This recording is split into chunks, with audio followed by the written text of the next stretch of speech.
शासन आपल्या दारी संकल्पनेच्या माध्यमातून मिशन वात्सल्य योजनेचा लाभ सर्व विधवा आणि एकल महिलांना मिळेल अशी माहिती महिला आणि बालविकास मंत्री अदिती तटकरे यांनी दिली आहे। कोविडमुळे दोन्ही पालकांचं निधन होऊन अनाथ बालकांना तसंच विधवा महिलांना शासकीय योजनांचा लाभ मिळण्यासाठी आवश्यक प्रमाणपत्रांची पूर्तता करून देण्याच्या उद्देशानं शासनानं मिशन वात्सल्य योजना यशस्वीपणे राबवली होती।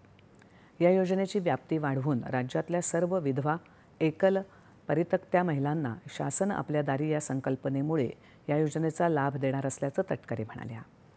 या योजनेअंतर्गत दोन्ही पालकांचं निधन झालेल्या अनाथ मुलांना शासकीय मदत, मृत्यू दाखला, उत्पन्न दाखला, जातीचा दाखला, विधवा पेन्शन, रेशन कार्ड, निवारा आणि इतर सामाजिक सुरक्षा योजनांचा लाभ अत्यावश्यक कागदपत्र शिबिरांच्या माध्यमातून उपलब्ध करून देण्यात आल्याचं त्या म्हणाल्या।